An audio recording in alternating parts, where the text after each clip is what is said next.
Hello everyone, welcome back to my channel. तो कैसे हैं आप सब। लास्ट क्लास में हम लोगों ने देखा था कि डेटाबेस को क्रिएट कैसे करते हैं और टेबल को कैसे क्रिएट किया जाता है। तो आज हम इसमें देखेंगे कि जो डेटा है, जो हमने यहाँ पे डेटा हमारा लिखा है टेबल में, अब उसे हम इंसर्ट कैसे करेंगे। तो सबसे पहले हमें यहाँ पर क्या करना है, जब भी आप इसे ओपन करो तो यूज करना ना भूले। तो यूज और हमारे डेटाबेस का हम यहाँ पे लिख देंगे नेम, और ये हमने किया इंटर। तो जब भी हम इसे करेंगे, ये देखो यहाँ पर ये जो ग्रीन टिक दिख रहा है आपको, मतलब ये हमारा जो सर्वर है ये चालू है। अब हम यहाँ पे देखेंगे कि डाटा को जो है उसे इंसर्ट कैसे किया जाता है। तो डाटा को इंसर्ट करने के लिए हम यहाँ पे लिखेंगे इंसर्ट इनटू, और यहाँ पे जो हमारे टेबल का नेम है वो हमें लिखना है। अब हमने इसमें क्या क्या लिखा हुआ है, यूजर आईडी, यूजर नेम और एज, ये यहाँ पे दे देंगे हम, और यहाँ पे हमें इसकी वैल्यू दे देनी है। तो इसकी वैल्यू लिखेंगे हम यहाँ पर 1, और अब नेम, जो हमने नेम दिया है यहाँ पर हम कुछ भी नेम दे सकते हैं। मैं यहाँ पे ले लेती हूँ त्रिशा। अब एज हम यहाँ पे लिखेंगे, एज हमने ले ली यहाँ पे 20, और ये। तो सबसे पहले आपको क्या करना है, जो हमने ये टेबल बनाई है इसे यहाँ पर एंटर करना है आपको। जो हमारी टेबल है,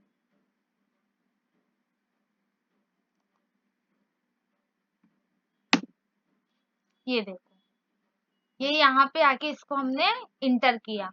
ये यहाँ पे ये इसलिए हमको बताया है कि जो यूजर नेम है यहाँ पर ऑलरेडी लिखा हुआ है, इसलिए यहाँ पे उसने हमको नहीं दिया। इसको इसके अंदर हमने क्या किया, इंसर्ट किया है। अब इसे हम देखेंगे कैसे। तो देखने के लिए हम यहाँ पे लिखेंगे, इस डाटा को देखने के लिए हम यहाँ पे कौन से पेज चलाएंगे, यहाँ लिखेंगे सिलेक्ट स्टार फ्रॉम यूजर 1। ये किया हमने यहाँ पर, और ये इंटर कर दिया। ये देखो, ये आपको दिख रहा है यहाँ पे डेटा, ये यहाँ पे हमारे पास क्या लिखा हुआ आ गया, जो हमने यहाँ पर डेटा दिया हुआ था। अब क्या करना है आप सभी को, ये तो हमने यहाँ पे जो टेबल थी उसको बना लिया, और जो उसका डेटा था वो हमने यहाँ पर देखा। ये सारी चीजें किसके अंदर आती है, ये सारी चीजें आती है DDL में, डेटा डेफिनेशन लैंग्वेज के अंदर।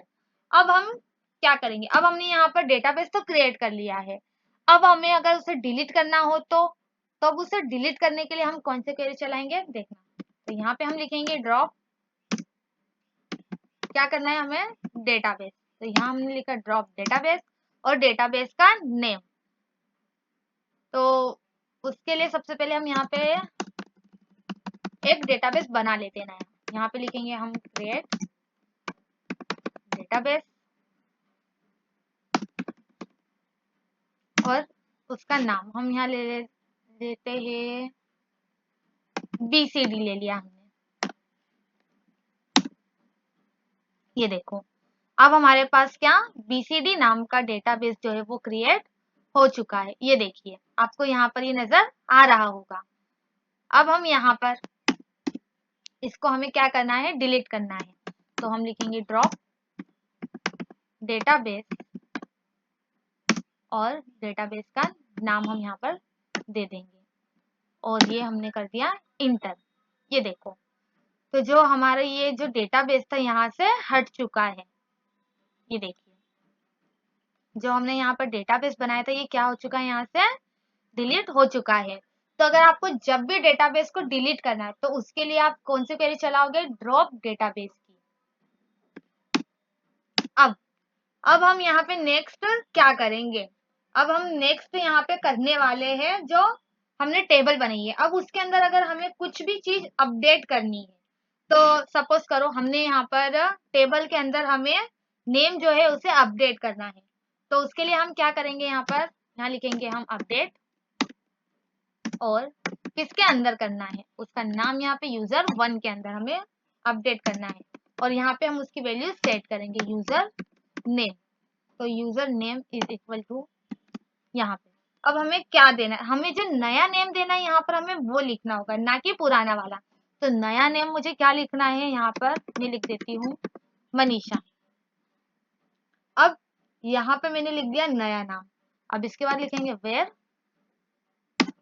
मतलब जहां पर यूजर आईडी, जो हमने यूजर आईडी वहां पर दी है, वहां पर हमने यूजर आईडी जो दी है वो क्या दी हुई है, यहाँ पर 1 दी हुई है। तो यहाँ पर हम यूजर आईडी लिख देंगे यहाँ पर 1, और यहाँ आके इसी का हमने इंटर। ये देखिए यहाँ पे जो है ये नाम जो है अपडेट हो चुका है। अब यहाँ पर अगर आप आके सिलेक्ट क्वेरी चलाओगे तो ये देखो आपको यहाँ पे नेम जो है वो चेंज मिलेगा। तो अगर आपको जैसे टेबल बनाई है उसमें कुछ भी चीज अपडेट करनी है तो उसके लिए आपको अपडेट क्वेरी चलानी होगी। तो यहाँ पर हमने ये क्या करा है, यहाँ पर जो टेबल थी उसके अंदर हमें क्या करना था, जो नेम था उसको अपडेट करना था। तो हमने यहाँ पे ये कर दिया, और यहाँ पर ये जो नाम था वो आ चुका है। तो अब आपको ये तो अच्छे से समझ में आ गया होगा। अब हम देखेंगे कि जो टेबल है अब उसे कैसे डिलीट करना है। अब जैसे टेबल बनाई है हमने, अब इस टेबल को हमें डिलीट करना है। तो यहाँ पे हम क्वेरी चलाएंगे delete,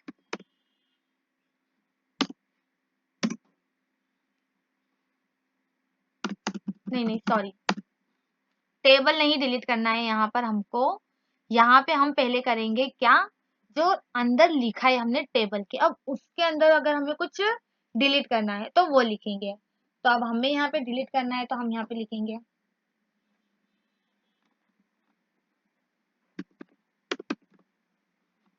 delete user.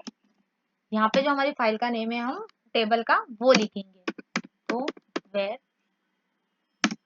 User ID is equal to 1, ये हमारी यूजर आईडी है, इससे उसकी पहचान होगी। हमने यहाँ पे लिया, यहाँ पर भूल चुके लिखना तो हम लिख देते हैं डिलीट फ्रॉम यूजर 1। अब यहाँ पे देखना आप, अब मैंने ये लिख दिया, अब यहाँ पे मैंने इसको किया इंटर। तब देखना, और अब हम यहाँ पे चला देंगे कौन सी क्वेरी, सिलेक्ट। ये देखो यहाँ से जो हमारी टेबल थी वो क्या हो चुकी, डिलीट। जो टेबल के अंदर रो है आपकी वो डिलीट होगी, यहाँ पर ध्यान रखना। जो ये हमने डिलीट फ्रॉम यूजर 1, जो मतलब यूजर 1 की जो नाम की टेबल है जो उसके अंदर रो थी वो डिलीट हुई है। यहाँ पे जो फर्स्ट जो रो थी यूजर आईडी जिसकी थी 1, वो वाली यहाँ पर क्या हुई है, डिलीट हुई है। ये देखिए, तो यहाँ से ये क्या हो चुकी है, डिलीट हो गई है। तो अब नेक्स्ट क्लास में हम लोग देखने वाले हैं, क्या पढ़ेंगे हम, कॉन्स्टेंट्स। क्या पढ़ने वाले, कॉन्स्टेंट्स। तो मैं आपको बता देती हूँ कि कॉन्स्टेंट्स जो है वो क्या होते हैं। जो कॉन्स्टेंट्स है उनमें यूनिक, जो यूनिक चीज हम लगाते हैं, यूनिक कीज जो की होना चाहिए। तो ये जो कॉन्स्टेंट्स होते हैं ये कितने होते हैं, ये 4 होते हैं। यूजुअली हम 3 का यूज करते हैं, बट होते कितने हैं, ये 4 होते हैं।